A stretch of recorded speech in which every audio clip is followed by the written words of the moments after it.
at the beginning of this crossroad where I know it's going to happen and it's not going to happen from our audience, and that makes me feel good. It also makes me think we are doing something right, and there is the potential. Some women commented today, "Oh my God, this is free. What a absolute joy this is to be able to do this course for free." And that does make me feel good because I'm like, yes, that's the path I'm on. Making this accessible to everyone. Hi, Julie. Hello. Woo, we're back again. I like that we had a little break because then I feel refreshed and excited to start up again. So I welcome the breaks. I'm good with it. I hope that you also. I mean, a lot of it was a busy break for both of us doing weddings and things, but it was a nice break. I brought visual props to share with you because I know that you may have seen a hint of this, but this morning I was at a 7 a.m. dance party. So I brought this is what I wore. I was completely stressed out because the only thing I could find in a rainbow theme for this event was this bathing suit. So I'm like, I don't want to wear a bathing suit. So I actually put a workout bra, a sports bra under it, which was more of a high-necked one. So I didn't have to be too low cut. And then my favorite thing was, of course, I got to come with the full-on heart-shaped sunglasses. Rainbow sunnies. Rainbow sunnies. It was so much fun. I love starting the day with that, even though sometimes getting out of bed for it is torment, literal torment, because I feel that I just want to sleep in. I'm not a morning person. Not morning happy. You've never been a morning person. I used to have to wake you up to drive me to school. Like I'd wake up, I'd go downstairs, I'd watch the news, and then I'd be like, okay, we have to go in 10 minutes. I need to wake mom up. Oh my God. It's funny because I also, how the whole thing was with morning voices in our house. Like nobody could talk loud in the morning. And I think I almost had you guys all trained for morning voices. So if somebody spoke above a certain volume, I'd be like, please, morning voices. I was not morning friendly. When I get up and go to these things, it's so worth it that the memory of how good it is what gets me up in the morning. And this morning, I kept waking up before my alarm, thinking that I overslept the alarm, thinking that, and then I was having dreams about who I was meeting at the event. And even though I was meeting my friend Chris, and she's just totally fine if I don't even make it, because she'll just happily dance without me. And even when we're there together, we don't feel like we have to be attached to each other. I kind of like go out, wander off, take some photos. She gave me a great suggestion because they were doing bubbles. And she's like, wouldn't it be great if you had a shot inside the bubbles? And I was like, oh, I'm going to do that right now. So I ran over and I got my bubble shot. And then I stay over there for a while. And we're just happily kind of individual in our styles, which I like. So that way I don't have the stress of, having to be next to somebody. My other friend Jackie is literally the same way. So the people I go to these parties with don't really need hand holding. So it works. And then I'm even like, even if she didn't show up, when you go to a Daybreaker, you don't even need to have someone with you. You feel like you're with your friends. Amazing. That was just an ad for Daybreaker. Oh, I hate when I do that. They need to pay me. Speaking of ads, let's talk about the topic. Yeah. The topic for today is we're going to do a little, I don't want to say work update, just about what we're doing together with Socialize and how it has evolved since we started. We haven't really talked about it much on this podcast. I do my Socialize podcast twice a week, so I'm constantly talking about social media and social media tips and things like that, but we haven't really talked about the business aspect. So why don't you lead us in this discussion? And because you're so organized when it comes to work, and I try. I'm so scattered. Well, I think the last time we talked about it, I should have listened to the old episode from like a year ago of when we talked about it. But we did talk about it. I think we talked about it more in like the sense of us working together and less of like what the business is. And I think I thought it'd be fun to talk about the evolution and the change of the business over the past year, because I feel like it has kind of like ebbed and flowed in terms of like our goal. And I think like a year ago, we were doing the newsletter, obviously, but we were also doing like tutorials. We were experimenting with private workshops and doing like small group workshops and more, bringing in like consulting aspect of the business, which was like nice for monetary reasons. But then we kind of realized like it wasn't scalable, and that no matter what we offered people were kind of going to feel like left unsatisfied, because the point of it was not to do like private one-on-one coaching, because we're trying to think big picture, and that's not necessarily scalable. Yeah. And I think the problem with that is no matter what, people were not happy with what they were getting necessarily. And I don't think there was anybody that was unhappy, but when they paid whatever no, not in a bad way. When they paid for a certain fee, they wanted more one-on-one time with us. And when we're doing it in group sessions, it can't be everybody gets the full hour for themselves. And so that became a problem to some degree. Yeah. People were always going to be left like wanting more and wanting like more one-on-one. So then we kind of started brainstorming this idea that we've been going back and forth on for a really long time, which was doing like a membership, doing like a Patreon. And yeah, we were thinking about doing this thing where you have access to all the newsletters, access to everything we've written, and then trying to give some bonus content and material to people, maybe do like including a community aspect, maybe doing like creator features. But again, we kind of looked at this and realized that's not exactly, again, it's not scalable. That's like the memberships, that's like the private workshops, but in a different iteration.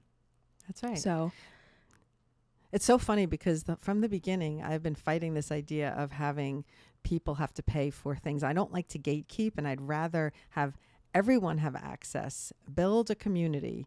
And speaking of community, because this morning, Daybreaker, huge community of people who show up for these dances every time. Mm-hmm. And they show up in numbers. So I think this idea of building community is more powerful than having to have some kind of a thing where we're on this hamster wheel of trying to put out different content. Because then it becomes, well, what are we going to hold back? So we're going to save it for the Patreon or whatever. Mm-hmm. And that's frustrating to me. The other thing I'm going to throw in here is, you know, we had that creator, Austin, on our thing, and she has a Patreon.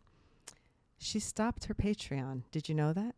Did you see that announcement? She stopped. She said, I forget how she phrased it. I'm using the word stopped, or she retired from her Patreon or whatever. But I'm like, this is a curious thing. And it told me something like, well, then it must not be worth the time that she's spending on it. And so that's where, again, you're right with the scalable. Your instinct on that is right, that maybe we need to stay the course. We're on such a good path. We have built an audience, which we're now going to hit 16,000 subscribers, which is pretty freaking good, considering it's really good. There's people paying services to get 100 subscribers on a newsletter, paying. Yeah. They would pay like and I think the rate was like $1,000. They were paying $1,000 and they were getting 100 or 200 subscribers or something like that. But those were not even engaged subscribers.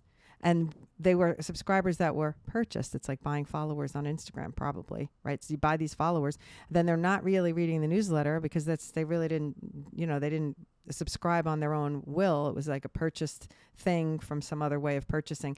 So that doesn't help your engagement rate. It's the same thing, just like social media. So I think we're on such a better path because every time we put a piece of content out now, and I want to talk about the new strategy a little bit, because every single time I make a video tutorial now, I have the website on the screen. Mm-hmm. And what you did with the website, chef's kiss. Because now everything, you go there, you know exactly what the business is about. It's a newsletter business.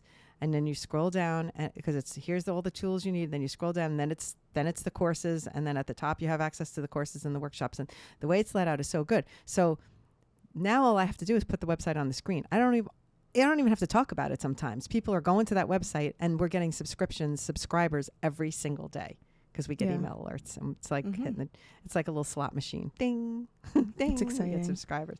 It is. So we have consistent subscribers who want to be there, and therefore our engagement rate's still staying above 40%, which is huge for a newsletter. Yeah. And I would just like to point at that industry standard for newsletter open rates is like around 20%. So I feel like we're on the right path. I think the thing we're struggling with is now the monetization aspect of it, so that we don't monetize in terms of asking our audience to pay, is trying to get those advertisements. And that has definitely been, I think, our biggest struggle, is figuring out the best way to do that, because neither of us are like specialized in ad sales.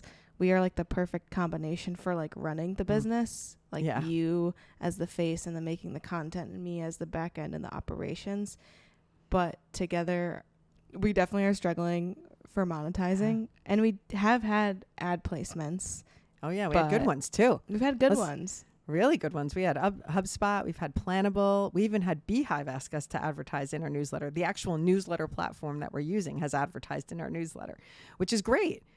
It also makes me think we are doing something right, and there is the potential. I think, yeah, that's the thing that freaks me out the most is like monetizing, because I know we have the startup funding, and that funding funds my salary, and then at the end of the day, like I know that is going to run out if we don't start bringing money back into the company. So that definitely, keeps me up at night, but we we roll on, and we're trying our best anyway, I think. And the thing is, because we are starting to monetize, I see that that's just we're at the beginning of this crossroad where I know it's going to happen, and it's not going to happen from our audience, and that makes me feel good, because I've said that from the beginning. That's not what I've wanted. I still have people who are like, you should sell this and you should sell that. And then I even have some women commented today, oh my God, this is free. What a absolute joy this is to be able to do this course for free.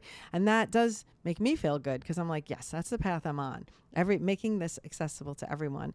And I should also say, we're monetizing in other ways I'm monetizing in other ways by being on social media. We're monetizing in other ways when people know that we're the experts and they're inviting us to consult. But that's not what the business is built on. So we want to stay the course on what our mission is for the business. Would you put into words what you say the mission is for the business? Because you're so good with words, because I think it's important to state. I think it's important to state that here. Okay. Yeah. The new mission. Not the new mission, but the more revised mission has been to provide resources to social media content creators so that they can unlock new potential opportunities in their life and in social media. So the reasoning behind that is I feel like at the beginning of the year, we kind of were at a crossroads of like, who is our target audience? Who are we like really doing this for?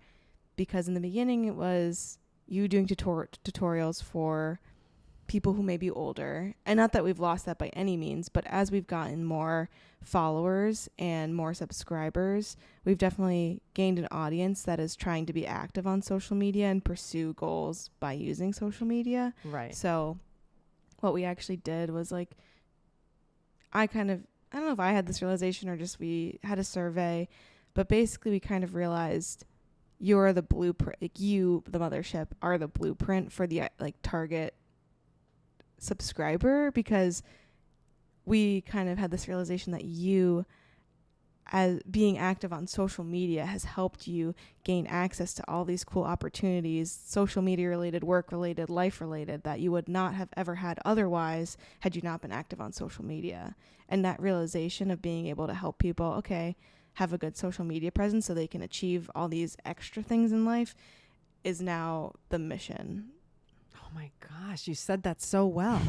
You're like, I'm the blueprint of the person that we're serving. Yes. Because we're trying to help someone be able to unlock whatever their monetization is, whether it's having a small business and promoting it, or whether it's becoming an expert on something and therefore they are being sought after.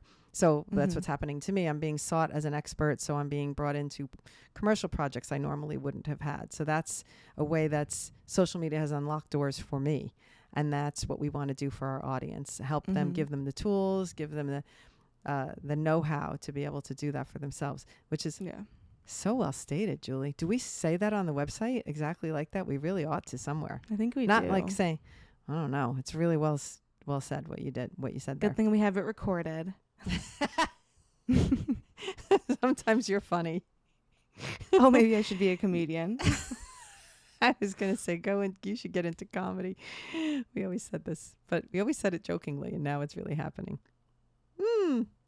Well, I do think that and starts to make me wonder about, because we have Megan doing our sponsorships and everything we're trying, but again, she's not a trained salesperson and doesn't have the ins and outs of knowing how to get people to sign on the dotted line. Like she's been in talks with a microphone company for I don't even want to say how long, and she's invested so much time in this company, and they should. And I've talked about them for free already because I love the microphones that we use. So it is frustrating. I definitely want to get into it more and like help with the ad sales and kind of be more active in that. I think I tried to do that, and then I we brought Megan on, and she's definitely really helpful. But then I think having two of us doing it together will be really beneficial. Yeah. And I think in the past we've been burned by like bringing on agencies or external partners that haven't really done anything and then like wasting our money. So I think as much as like we're like, oh, just get an ad salesperson, we're really hesitant of that at this point because we're like, okay, we're going to spend all this money to maybe not get that much money in return at first. So yeah. And I also think part of it, it's like, it's truly a numbers game because I think it's just like the more brands we reach out to, the more likely we will to get a response. I think it's going to happen. I think we just have to keep trying. It's just like getting like an influencer brand deal. Like I've reached out to so many companies on your behalf and we've gotten a few responses. It's just people, it's also like a part of, I don't know, the economy. But it's also really, it's like, it shows you how much you have to do just to get a bit of return. And it's frustrating. Yeah. And I think what is most frustrating to me, and I'm going to use an example of something that happened recently, and I'm trying to remember what the brand is now, but they wanted me to make a TikTok and they were going to offer me a certain amount of money to make a TikTok. And this is what they wanted. And I said, you'd be much better off if I could talk about your product in our newsletter, because our newsletter is a more catered audience that is guaranteed to see the content. I don't think people really understand that if I post a video on TikTok, it might get 1,000, 2,000, 15,000 views, maybe. But this is random views. These are not people that are necessarily interested in that particular item. But if the brand is the right brand that is trying to reach content creators, I'm going to make this up, a microphone brand or a tripod brand or whatever, they are better off, even though it sounds good to have me as a person with 1 million followers on TikTok talking about it, they're actually better off being in my newsletter. Like, I shouldn't say my newsletter, as our newsletter, but I'm saying my TikTok versus the newsletter. Yeah. It really is. It's so much better because they're getting in front of the right audience who are guaranteed to open the newsletter every week. So they're getting a guaranteed audience instead of like, oh, maybe an audience because of TikTok, if it hits or it doesn't hit. Mm-hmm. I don't think I'm even saying that right, but you know what I mean. Yeah, like it's a better return on their investment if they go in the newsletter and have guaranteed eyeballs looking at it versus relying on the algorithm. As soon as you put like paid posts under a TikTok, it's going to get like less views. Barely get less views. So right. Yeah. It's funny because for the money they were going to offer me personally for the TikTok, I wasn't even saying give us more for the newsletter. I was just saying let's do it in the newsletter instead, because I felt that would be a better return for them and a better brand awareness for them, because they're getting in front of absolute content creators. And they were like, oh no, we're not interested in the newsletter. We're really interested in the mothership's content. What are you this is people that are not smart that are running these campaigns though. Yeah. Because you know why it doesn't make sense, and hopefully I'm explaining correctly why it doesn't make sense. It's not a core interested audience that captive. We're gonna figure it out. I know, we're so close. We're so close. So if anybody out there wants to advertise in our newsletter, and get in front of content creators that you know you're going to have people that are going to read it and listen to it, because not only do I put it in the newsletter, but every newsletter I talk about in a podcast. Podcast has like I think like thousands of downloads now. The podcast is doing really well, which is fun. It's my fun thing to do. I love it. Want to say that we have been posting again on the Socialize TikTok, and people think that it's like someone stealing your content. So if you see Mom in like a podcast format on a page that says Socialize, it's not a robot stealing her content. It's me posting clips. It's, what's funny, I've started doing where I comment on it purposely, and I'm like, so and so and which is helpful. And what I'm doing today, after this podcast, and after I record the Socialize podcast after this, I'm going to record a tutorial that teaches how to do comment. You can comment on a TikTok and then post it to your story with the comment attached. Have you seen that feature? I have not. So when you type the comment underneath, it says add to story, and when you tap that little thing, it used to say repost, if you remember, in the little circle. So now you can tap add to story, and it puts that video on your story with that comment above it. So now I'm sharing on my story with the comment, the videos that you post. So I'm going to teach the tutorial using the video. Because I do think it's important that people understand this is our other TikTok. This is our business TikTok. And it's where we're posting more of the strategy content versus tutorials. I will say what's interesting is that I just did the May report. So like at the end of every month, I do a report that like looks at the numbers for the past month on the newsletter, on the website, on our social media, and kind of just so we can have a benchmark every month of how things are improving.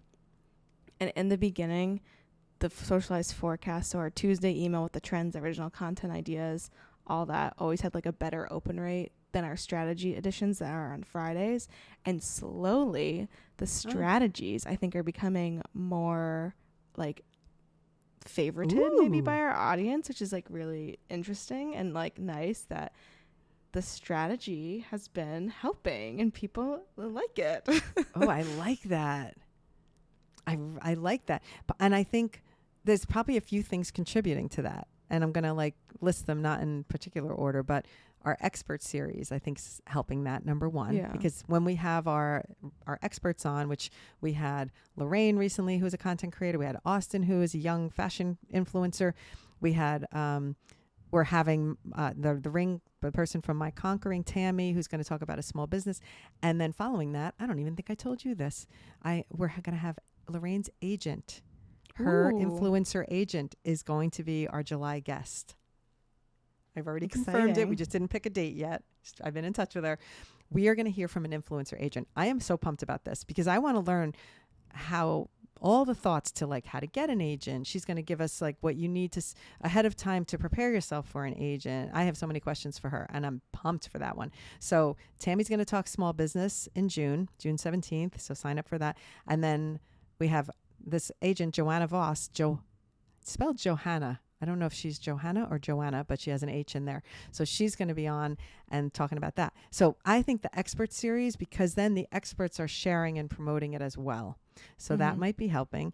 And then the second thing is I'm going to go back to LinkedIn because I've been taking the strategy ones and editing the little teasers for LinkedIn, which I think has helped give us some attention from LinkedIn because I think those strategy sessions are more appealing to the LinkedIn audience because it's business. Sometimes it's more strategic and there's like that whole higher thinking that's more like LinkedIn friendly, I would say.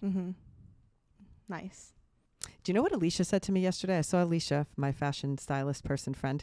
She said social media versus podcasts. When she scrolls for a while on social media, she starts to feel bad. But when she listens to podcasts, no matter how long she listens, she always feels like she is bettering herself versus getting depressed. So there's something to be said about these things where we're sharing expertise on a level that's more workshop friendly, more podcast friendly, and more, I don't want to say higher thinking because that's really not right. A lot of times we're talking about like silly stuff and it's fun. So it's still fun, but I think it's more, you're not comparing yourself to somebody on a podcast as much. At least I don't think. You guys listen to a lot of podcasts, right? Steven's a big podcaster. We listen to a lot of like comedy podcasts and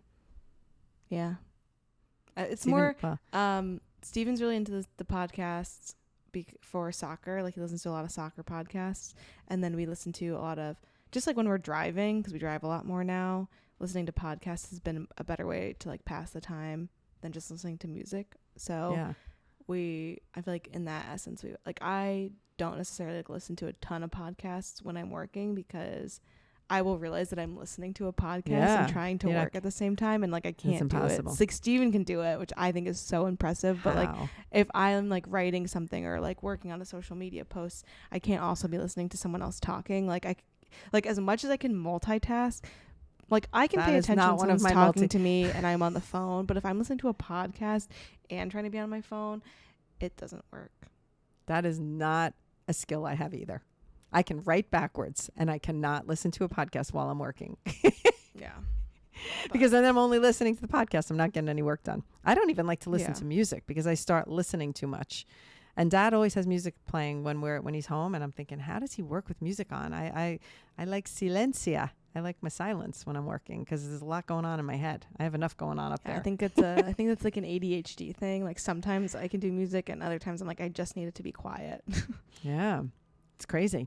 But let's give a shout out to our podcast editor, Stephen West, while we have a moment to do that because he's killing it. He makes amazing teasers. He's so freaking good at it. And guess what? He's so good at it that he might have a client now. Wink, wink, nod, nod. not us. We also have these on YouTube. So take a look and watch them on YouTube if you're into the video, if you want to see us, our beautiful faces. Some days better than others. And at least then you can see the props when I hold things up here. Yeah. Let's hold up some props. My God. You can see it was like a walrus. This is my Julie's giraffe. Yeah, this is Where's Julie's Fluffy? Giraffe. Julie's giraffe. Fluffy is somewhere over there. I'm not going to get up and get Fluffy. But yeah, we welcome you to come and watch as well. It's so funny because when we first were recording podcasts, we were told by the podcast studio when we used to record at a studio that half of the views and listens on podcasts come from YouTube. And first I was like, the guy's crazy. What's he even talking about? But not only do people watch them, they have a search engine on that where you can go into the podcast portion, the podcast playlists world of YouTube, and then you can just search for podcasts. And so if you do upload your podcast, you have to make sure it's in the podcast section. So ours are found there, and people, I think, sometimes randomly happen upon them. I don't know. But there's a lot of listens. There's a lot of listens on our I don't know. We got off topic. What else is new? Woo! I was going to say, to bring us back, we can kind of start to wrap it up. But what is... I have a few. I'm trying to think of some fun work questions of how we can. But I have questions, but I also don't know what my answers would be to them. So then I'm like, I don't want to ask them, then I have to answer them. What is your goal for Socialize for the by the end of the year? What goal do you want to hit? I want to really hit, because I'm so into having the subscribers, because I feel that number is going to change the opportunities that we get for sponsorships. And so I've been constantly pushing for the subscribers. And every time I feel like I always set this goal and I don't meet it, but I want to set it again and again anyway. But I want to have 50,000 subscribers by December. Mm-hmm. And we have 16 now, and we get we get I want to say 20 to 30 a week, or maybe even more than that now, because I have these viral videos that have the website. Really Here's depends. The key thing. This is such a key thing, and I had to talk with a friend about this because he was asking for ideas for how to get more newsletter signups. So my first one was, number one, every single piece of content has to have your landing page, which in our case is now the homepage. So that makes it really convenient. And it's so easy to read because I capitalize the H and the S, so it's Hello Socialize, so people can quickly get to it, even if it's not a clickable link. So that's why I put it on screen on text. So that's number one. I actually have that in my LinkedIn profile now. I have it in my profile. It says, subscribe to the newsletter at Hello Socialize. In my description of who I am, it says it. So I feel like maybe if you come from that. And every piece of content I put out has the website on it. So even if it's not talking about the newsletter or talking about a workshop or anything, now it's almost like I have it on there as a brand, because I think people will go, well, what the hell is that? And then go to it. And that's why I think we're getting subscribers pretty consistently. So I know that it's just about getting another, you know how we had the 2,500 subscribers happen in one day, and I was in a panic attack that time with the workshop, that we had one video that went viral, and then there was signups for this editing workshop, and we were going to break the Zoom platform because we didn't have enough bandwidth on it. I was panicked. I was like, I don't know if our Zoom the subscription plan that we were paying for would allow that many subscribers, but we had 2,500 subscribers in 2 days. And I was like, so that's what we need, is just me posting, virality, where one of them hits. And I just go hard because I post every day, and that's it. Yeah. That's what I do.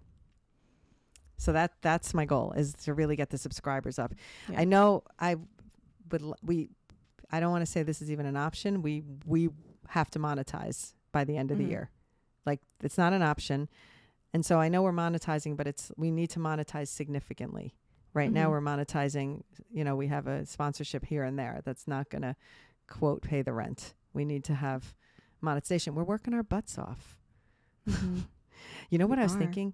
Let's have one brainstorm idea before we exit, which is, my brainstorm idea is, what if we wanted to do a paid creator spotlight? So if a creator wanted to get highlighted on the newsletter and a shout out on the podcast, what if there was a price point for that? What do you think? And I'd love to hear from our audience listeners. What would that be worth to pay for? To say you can definitely get a shout out in the newsletter, and you're going to get, you know what's going to happen. If you put a shout out and there's a little reason why what's about your content, people will click on it. And so you could potentially get some. So it's not like buying followers. It's finding people who are interested in your content by, one paid insertion in a newsletter. So that was my one idea, where it was more of a, maybe someone would be interested in that if it wasn't a brand, or if someone out there has a small business and they want to put a sponsorship or an ad in, we'll give you a good deal starting out. What do we call it? The friends and family discount for coming in through the podcast. Yeah, the pod discount. The yours truly discount. I like it. I don't know. Do you like that idea, or you think that nobody would be really into that?